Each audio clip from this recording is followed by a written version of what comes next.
आप सबको मेरा नमस्ते। अभी ये सेशन में मैं आपको दो ट्यूटोरियल दिखाने वाली हूँ। एक तो है कि न्यूट्रिएंट काउंट, मतलब जो आप जब भी वो मैक्रो खाते हैं, ठीक है, या तो जो खाना है जिसमें मैक्रो न्यूट्रिएंट मतलब कार्बोहाइड्रेट, प्रोटीन और फैट, और माइक्रो न्यूट्रिएंट मतलब कैल्शियम, आयरन, जो बहुत कम मात्रा में हमको चाहिए। और दूसरा जो ट्यूटोरियल है मैक्रोन्यूट्रिएंट्स मतलब हम लोग को वी नो अबाउट 3 मैक्रोन्यूट्रिएंट्स जो है कार्बोहाइड्रेट, प्रोटीन और वसा, ठीक है। तो ये सेशन में हम लोग ये भी बताने वाले हैं कि उसका महत्व क्या है, कार्बोहाइड्रेट का महत्व क्या है, प्रोटीन का महत्व क्या है, और वसा का महत्व क्या है, कौन से खाने से हम लोग को ये सारा मिलेगा। तो वो ट्यूटोरियल है, उसमें हम लोग दिखाने वाले हैं कि अगर आपने एक रोटी खाई तो उसमें कितना प्रोटीन होगा, कितना कार्बोहाइड्रेट होगा, कितना आयरन होगा। जो आपकी जो डे टू डे जो खाना आप खाते हैं, इडली खाई, चलो कि डोसा खाया, कि चावल खाया, ठीक है। और वो ट्यूटोरियल में हम लोगों ने ये भी दिखाया हुआ है कि आप वो जो खाना जो रोज़ का खा रहे हो उसमें और क्या आप ऐड कर सकते हो जिससे उसके जो पोषण तत्व है वो बढ़ेंगे, ठीक है। तो ये जो ट्यूटोरियल है आपके लिए बहुत प्रैक्टिकल है, प्रैक्टिकल सेशन, ठीक है। आपको सिर्फ चावल या रोटी नहीं खानी है, चावल और रोटी की मात्रा कम करके जो दूसरा खाना जो बताया हुआ है, जो प्रोटीन रिच खाना है, वो आपको ज़्यादा ऐड करना है, ठीक है। तो ये दोनों ट्यूटोरियल आप देखिए और सबके साथ शेयर कीजिए, ठीक है। नमस्ते। मैक्रोन्यूट्रिएंट के परिचय पर बने स्पोकन ट्यूटोरियल में आपका स्वागत है। इस ट्यूटोरियल में हम जानेंगे प्रोटीन, फैट, कार्बोहाइड्रेट के बारे में। मैक्रोन्यूट्रिएंट या मैक्रोज जरूरी पोषक तत्व हैं। इनमें प्रोटीन, फैट और कार्बोहाइड्रेट शामिल हैं। प्रोटीन से शुरू करते हुए इनमें से हर मैक्रोज के बारे में ज्यादा जानेंगे। प्रोटीन के बुनियादी निर्माण खंड अमाइनो एसिड हैं। जब हमारे शरीर को प्रोटीन बनाने की जरूरत होती है तो यह अमाइनो एसिड को एक साथ जोड़ता है। ये पेप्टाइड्स बनाता है। पेप्टाइड्स आपस में जुड़कर पॉलीपेप्टाइड्स बनाते हैं। पॉलीपेप्टाइड्स आपस में जुड़कर बहुत पेचीदा प्रोटीन बनाते हैं। उदाहरण के लिए जैसे कि वे बाल या मांसपेशियों के ऊतक बना सकते हैं। जब हम प्रोटीन खाते हैं तो इसकी उल्टी प्रक्रिया होती है। पाचन के समय हम जटिल प्रोटीन को तोड़ते हैं। ये छोटे पेप्टाइड्स और अमाइनो एसिड बनाता है। फिर जैसे कि पहले बताया गया है, हम इन अमाइनो एसिड का इस्तेमाल नए प्रोटीन बनाने के लिए कर सकते हैं। अब प्रोटीन के पाचन के बारे में समझते हैं। हाइड्रोक्लोरिक एसिड और पेप्सिन के साथ पेट में प्रोटीन का पाचन शुरू होता है। वे प्रोटीन को पॉलीपेप्टाइड्स और एक एक अमाइनो एसिड में तोड़ना शुरू करते हैं। ये पॉलीपेप्टाइड्स और अमाइनो एसिड छोटी आंत में जाते हैं। आगे वहां पर अग्नाशय के एंजाइम इन पॉलीपेप्टाइड्स को तोड़ते हैं। अमाइनो एसिड और छोटे पेप्टाइड फिर आंत की दीवार को पार करते हैं। वे खून की धारा में दाखिल होकर कोशिकाओं में जाते हैं। वहां उनका इस्तेमाल नए प्रोटीन को संश्लेषित करने के लिए किया जाता है। कुछ अमाइनो एसिड और पेप्टाइड्स जो खाने के द्वारा सेवन किए जाते हैं, उन्हें भी कलेजे तक पहुंचाया जाता है। वहां वे संसाधित होते हैं और शरीर की अन्य कोशिकाओं में बांटे जाते हैं। हम प्रोटीन को लगातार तोड़ते हैं और नए प्रोटीन बनाते हैं। हम प्रोटीन को जमा नहीं कर सकते, इसीलिए हमें हर रोज अलग अलग खाने की चीजों से भरपूर प्रोटीन लेने की जरूरत होती है। प्रोटीन के कामों और हर रोज की जरूरतों पर एक अन्य ट्यूटोरियल में बताया गया है। अब फैट की बात करते हैं। फैट का बुनियादी निर्माण खंड फैटी एसिड हैं। फैट कार्बन और हाइड्रोजन से बना होता है जो लंबी श्रृंखलाओं में एक साथ जुड़े होते हैं। इन लंबी श्रृंखलाओं को हाइड्रोकार्बन कहते हैं। फैट की संरचना ये प्रभावित करेगी कि यह हमारे शरीर में किस तरह से रहता है। सैचुरेशन का स्तर फैट की संरचना पर असर करता है। सैचुरेशन एक हाइड्रोकार्बन श्रृंखला से बंधे हाइड्रोजन की मात्रा को संदर्भित करता है। जितना ज्यादा हाइड्रोजन जुड़ा होता है, फैट उतना ही ज्यादा सैचुरेट हुआ होता है। सैचुरेटेड फैट नारियल, दूध, दूध उत्पादों, मांस वगैरह में पाए जाते हैं। इस तरह के फैट में हाइड्रोजन श्रृंखला पर मिलने वाले सभी जगहों को भर देते हैं। हालांकि यदि हाइड्रोजन केवल कुछ जगह पर भरा हो तो फैट अनसैचुरेटेड है। मोनो अनसैचुरेटेड फैट वे हैं जिनमें केवल एक अनसैचुरेटेड कार्बन होता है। मूंगफली में 50% से अधिक फैट मोनो अनसैचुरेटेड है। जैतून में लगभग 60 से 80% फैट मोनो अनसैचुरेटेड होता है। पॉली अनसैचुरेटेड फैट वे हैं जिनमें कई अनसैचुरेटेड कार्बन जोड़े होते हैं। ये मछली, अखरोट, अलसी के बीज, सूरजमुखी के बीज आदि में पाए जाते हैं। फैट को पचाने के लिए शरीर फैट को फैटी एसिड और ग्लिसरॉल में तोड़ता है। इस तरह का तोड़ा जाना मुख्य रूप से छोटी आंत में होता है। छोटी और मध्यम श्रृंखला फैटी एसिड सीधे खून में छोड़े जाते हैं। लंबी श्रृंखला वाले फैटी एसिड काइलोमाइक्रोन नामक कणों में दोबारा बंद हो जाते हैं। काइलोमाइक्रोन पहले लिम्फेटिक प्रणाली में जाते हैं और फिर खून की धारा में। वे ऊर्जा के लिए इस्तेमाल किए जाते हैं या जमा करने के लिए शरीर में फैट में बदल जाते हैं। आहार संबंधी ज्यादातर फैट स्रोत सैचुरेटेड और अनसैचुरेटेड फैट का संयोजन है। ये सही है क्योंकि स्वस्थ रहने के लिए हमें मिली जुली फैट का सेवन करना चाहिए। यह संतुलन अलग अलग तरह के संपूर्ण कम प्रसंस्कृत खाद्य पदार्थ खाने से स्वाभाविक रूप से आता है। इसमें दाने और बीज, डेयरी, अंडे, फैट से भरपूर मछली, मांस, नारियल आदि शामिल हैं। आप देख सकते हैं कि इनमें से कुछ खाद्य पदार्थ सैचुरेटेड फैट से भरपूर हैं। उनमें से कुछ में कोलेस्ट्रॉल भी है। ये कोई बुरी चीज नहीं है। हमें जीने के लिए कोलेस्ट्रॉल की जरूरत होती है। आहार में अलग अलग तरह के फैट शामिल होने चाहिए। इसमें भरपूर saturated, mono unsaturated fat, omega 6 और ओमेगा 3 फैट शामिल हैं। कुछ फैट ऐसे हैं जिन्हें आहार में से कम करना चाहिए या हटाना चाहिए। प्रसंस्कृत खानों में मौजूद ट्रांस फैट कई बीमारियों के खतरे को बढ़ाता है। बहुत ज्यादा ओमेगा 6 और बहुत कम ओमेगा 3 फैटी एसिड वाला खाना नुकसानदायक होता है। आदर्श अनुपात 1:1 है।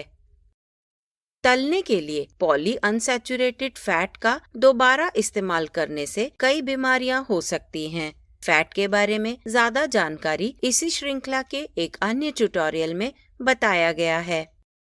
अंत में कार्बोहाइड्रेट के बारे में बात करते हैं। कार्बोहाइड्रेट का बुनियादी निर्माण खंड मोनोसैकेराइड है। मोनोसैकेराइड जैसे ग्लूकोज और फ्रुक्टोज की संरचना में एक चक्र होता है। डाइसैकेराइड जैसे सुक्रोज और लैक्टोज में 2 मोनोसैकेराइड एक साथ जुड़े होते हैं। पॉलीसैकेराइड में कई मोनोसैकेराइड एक साथ जुड़े होते हैं। इन्हें जटिल कार्बोहाइड्रेट भी कहा जाता है। उदाहरण ग्लाइकोजन, स्टार्च और कई प्रकार के घुलने वाले और ना घुलने वाले फाइबर हैं। ये फलियां, अनाज, कंगनी, रागी, सब्जियों आदि में पाए जाते हैं। हम हमेशा कार्बोहाइड्रेट बनाते रहते हैं और तोड़ते हैं। साधारण स्टार्च और शुगर पाचन के समय मोनोसैकेराइड में टूट जाते हैं। उदाहरण के लिए सुक्रोज सोखे जाने के लिए ग्लूकोज और फ्रुक्टोज में टूट जाता है। अन्य कार्बोहाइड्रेट जैसे सेल्यूलोज मानव शरीर में नहीं तोड़े जा सकते। साधारण शुगर को शरीर में एक साथ जोड़ा जा सकता है। उदाहरण के लिए ग्लूकोज हमारे कलेजे और मांसपेशियों में ग्लाइकोजन बन सकता है। कार्बोहाइड्रेट हमारे शरीर में बाकी के यौगिक पदार्थ भी बना सकते हैं। कार्बोहाइड्रेट को पचाने की प्रक्रिया उसी समय से शुरू हो जाती है जब हम उसे अपने मुंह में डालते हैं। हमारी लार में एमाइलेज नाम के एंजाइम होते हैं। वे जटिल कार्बोहाइड्रेट को छोटी कार्बोहाइड्रेट श्रृंखलाओं में तोड़ना शुरू करते हैं। फिर कार्बोहाइड्रेट पेट से होते हुए छोटी आंत में जाते हैं। अग्नाशय से एमाइलेज स्रावित होता है। वे छोटी कार्बोहाइड्रेट श्रृंखलाओं को डाइसैकेराइड्स में तोड़ते हैं। ये डाइसैकेराइड्स मोनोसैकेराइड में टूट जाते हैं। उदाहरण के लिए सुक्रोज ग्लूकोज और फ्रुक्टोज में टूट जाता है। फिर वे आंतों की कोशिकाओं से होते हुए रक्तवाहिकाओं में जाते हैं। फिर सामान्य संचार से पहले उन्हें कलेजे में ले जाया जाता है। ऊर्जा वितरण और ग्लाइकोजन जमा करने के लिए कलेजे को जो चाहिए वो ले लेता है। फिर बाकी को वह ग्लूकोज के रूप में खून में भेजता है। कोशिकाएं इंसुलिन की मदद से खून में से ग्लूकोज लेती हैं। कोशिकाओं के अंदर ग्लूकोज ऊर्जा में परिवर्तित होता है। मांसपेशियों का सिकुड़ना भी कोशिकाओं में ग्लूकोज लाता है, वह भी बिना इंसुलिन के। इसीलिए व्यायाम के बाद ग्लूकोज का सेवन आमतौर पर बेहतर होता है। यही कारण है कि चयापचय रूप से व्यायाम हमें स्वस्थ रखने में मदद करता है। शरीर हमेशा खून में ग्लूकोज के स्तर को सही बनाए रखने की कोशिश करता है। खून में शुगर का स्तर बहुत कम हो जाता है तो शरीर को ग्लूकोज की नई आपूर्ति की जरूरत होगी। हम जो खाना खाते हैं उस कार्बोहाइड्रेट में से ग्लूकोज बनाया जा सकता है। इसे कलेजे में जमे हुए ग्लाइकोजन को तोड़कर भी बनाया जा सकता है। यह खून में ग्लूकोज के स्तर को स्थिर करेगा और ऊर्जा एकदम से प्रदान करेगा। खून में शुगर का स्तर बहुत ज्यादा बढ़ जाता है तो कलेजा और मांसपेशियां जितना शुगर ले सकते हैं उतना ले लेंगे। कभी कभी कलेजे और मांसपेशियों में जमा होने के बावजूद भी खून में शुगर का स्तर बहुत ज्यादा होता है। फिर शरीर में मौजूद जरूरत से ज्यादा ग्लूकोज फैट में बदल जाता है। गुणवत्ता के मामले में सभी कार्बोहाइड्रेट एक समान नहीं बनाए गए हैं।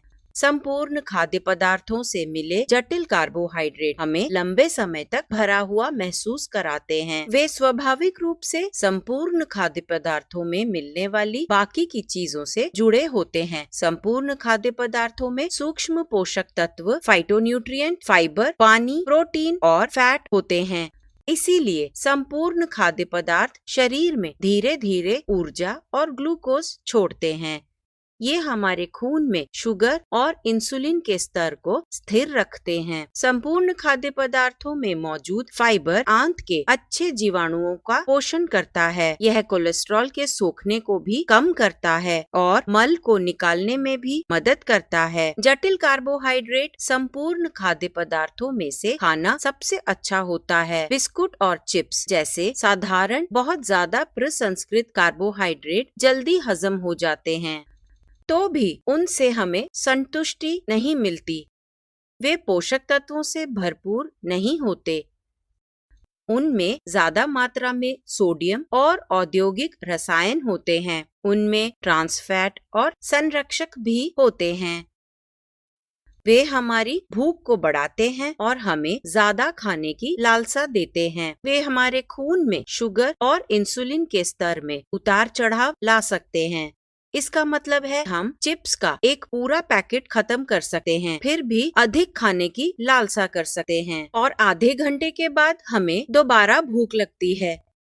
जंक फूड के बारे में ज्यादा जानकारी एक अन्य ट्यूटोरियल में दी गई है। अधिक जानकारी के लिए कृपया हमारी वेबसाइट पर जाएं। अब यह ट्यूटोरियल यहीं समाप्त होता है। IIT बॉम्बे से मैं बेला टोनी आपसे विदा लेती हूँ। हमसे जुड़ने के लिए धन्यवाद। रोज के खाने में पोषक तत्वों की मात्रा पर बने स्पोकन ट्यूटोरियल में आपका स्वागत है। इस ट्यूटोरियल में हम जानेंगे पोषण का महत्व, रोज के खाने में पोषक तत्वों की मात्रा। अच्छे स्वास्थ्य के लिए पोषण जरूरी है। शैशवावस्था से ही जरूरी पोषण महत्वपूर्ण होता है वृद्धि और विकास के लिए। यह कुपोषण को रोकने में भी मदद करता है। पोषण की कमी से दिमागी और शारीरिक विकास रुक सकता है। इससे रोग प्रतिरोधक शक्ति भी कम हो सकती है। रोग प्रतिरोधक शक्ति कम होने पर छोटी और पुरानी बीमारियां बढ़ सकती है। शिशु को स्तनपान कराकर पोषण संबंधी दिक्कतों से बचा जा सकता है। याद रखें कि शिशु को उनके जन्म के पहले घंटे में ही स्तनपान कराना चाहिए। सही तकनीक से पहले 6 महीनों तक सिर्फ स्तनपान करना जरूरी है। 6 महीनों के बाद माँ के दूध के साथ पोषक तत्वों से भरपूर खाना खिलाना चाहिए। पोषक तत्वों से भरपूर खाने को पूरक आहार कहते हैं। पूरक आहार सभी पोषक तत्वों से भरपूर होना चाहिए। प्रोटीन महत्वपूर्ण पोषक तत्वों में से एक है। यह वृद्धि और विकास में मदद करता है। इसलिए रोज के खाने में प्रोटीन से भरपूर चीजों को खाने की सलाह दी जाती है। दूध और दूध से बनी चीजें, फलियां, दाने और बीज प्रोटीन के अच्छे स्रोत हैं। अंडे, मछली, चिकन और मांस भी बहुत अच्छे स्रोत हैं। शरीर शाकाहारी खानों के मुकाबले मांसाहारी खानों में से ज्यादा प्रोटीन सोखता है। ऐसा इसलिए है क्योंकि मांसाहारी खानों में पूर्ण प्रोटीन होता है। पूर्ण प्रोटीन में सभी जरूरी अमीनो एसिड होते हैं। प्रोटीन के महत्व के बारे में एक अन्य ट्यूटोरियल में बताया गया है। इस ट्यूटोरियल के लिए कृपया हमारी वेबसाइट पर जाएं। आइए कुछ खाद्य स्रोतों की प्रोटीन की मात्रा पर नजर डालें। 100 ग्राम मछली में लगभग 21 ग्राम प्रोटीन होता है। 250 मिलीलीटर गाय के दूध में लगभग 8 ग्राम प्रोटीन होता है। एक पूरे अंडे में लगभग 7 ग्राम होता है। 30 ग्राम सोयाबीन में 11 ग्राम प्रोटीन होता है, जबकि 30 ग्राम सभी कच्ची दालों में लगभग 4 ग्राम प्रोटीन होता है। आइए कुछ रोज के खाने में पोषक तत्वों की मात्रा देखें। कृपया ध्यान दें, इस ट्यूटोरियल में बताया गया एक मध्यम आकार कटोरा 150 मिलीलीटर का है। एक बड़ा चम्मच 20 ग्राम है। बताए गए पोषक मूल्य अनुमानित मूल्य है। अब मैं आपको पके हुए चावल के पोषक तत्वों के बारे में बताऊंगी। आधी मध्यम कटोरी पके हुए चावल में 22 ग्राम कार्बोहाइड्रेट होता है। इसमें केवल 2 ग्राम प्रोटीन होता है। इसमें 1 ग्राम फाइबर होता है। 2 मिलीग्राम कैल्शियम है, पर आयरन बिल्कुल नहीं है। आइए अब एक सामान्य खाने के पोषण मूल्य को देखें। उदाहरण के लिए आधी मध्यम आकार की कटोरी पके चावल के साथ चिकन करी। आधी कटोरी चिकन करी में 100 ग्राम बिना हड्डी का चिकन या उसके 4 छोटे छोटे टुकड़े होते हैं।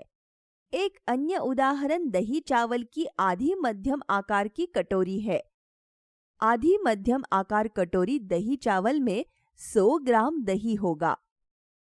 पके हुए चावल को आधी कटोरी चिकन के साथ लेने पर प्रोटीन 10 गुना तक बढ़ जाता है।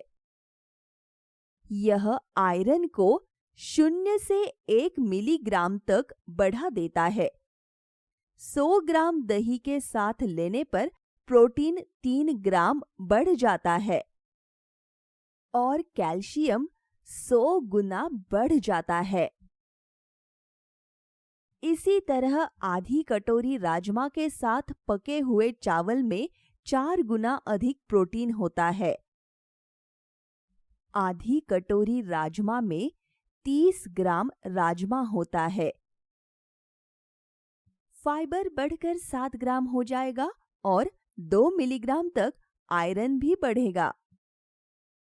आधी कटोरी मछली के साथ खाने पर प्रोटीन 2 से 24 ग्राम तक बढ़ जाता है। आधी कटोरी मछली में 100 ग्राम मछली या 2 छोटे टुकड़े होंगे।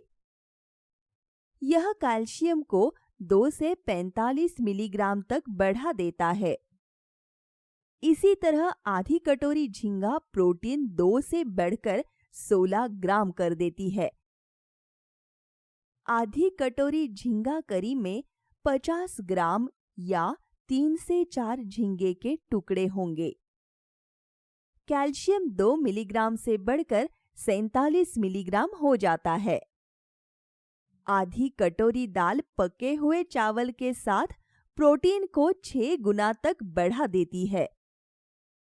आधी कटोरी दाल में 30 ग्राम दाल होगी। फाइबर 11 ग्राम तक बढ़ जाता है और आयरन 2 मिलीग्राम तक बढ़ता है।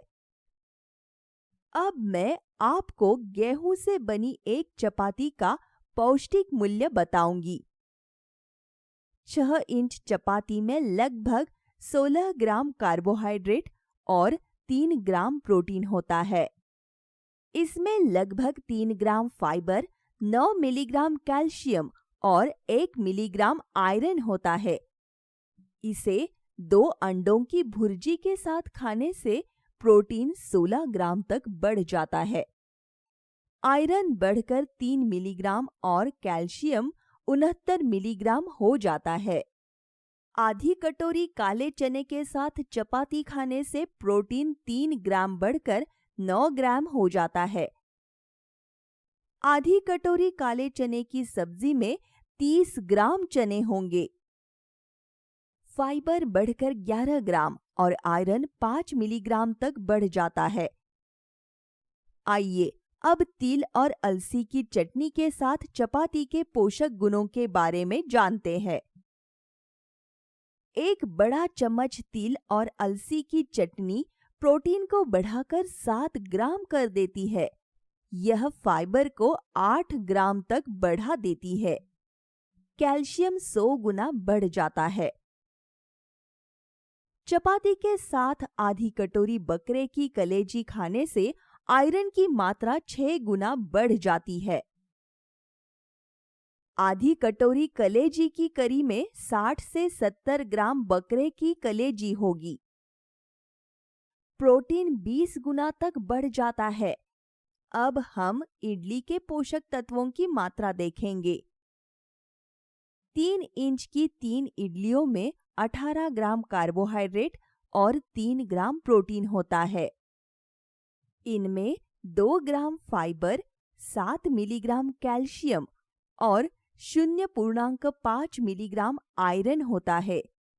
आइए देखें कि कैसे सांबर और तिल मूंगफली की चटनी पोषक तत्वों की मात्रा बढ़ाती है।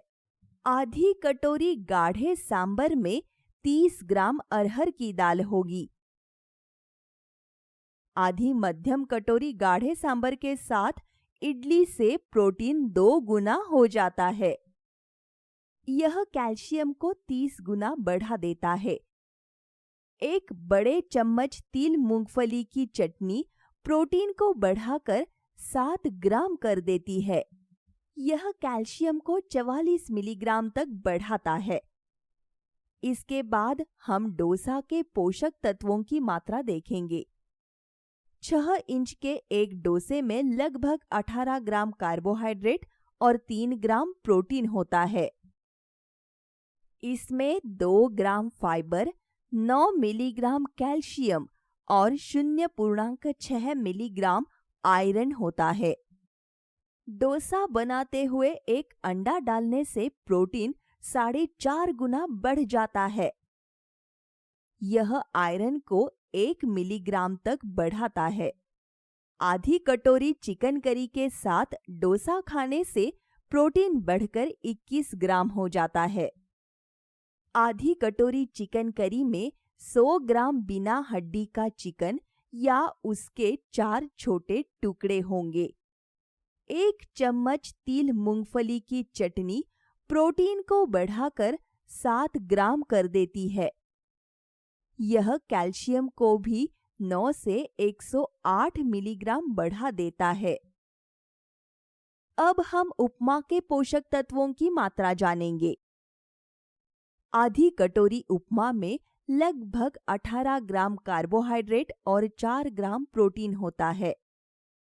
इसमें 3 ग्राम फाइबर, 12 मिलीग्राम कैल्शियम और 1 मिलीग्राम आयरन होता है। एक बड़े चम्मच नारियल और दही की चटनी के साथ खाने से फाइबर 6 ग्राम तक बढ़ जाता है। प्रोटीन बढ़कर 7 ग्राम हो जाता है। कैल्शियम 42 मिलीग्राम तक बढ़ जाता है। उपमा के साथ एक बड़ा चम्मच तिल मूंगफली की चटनी प्रोटीन को 7 ग्राम तक बढ़ा देती है। यह फाइबर को 5 ग्राम तक बढ़ाता है।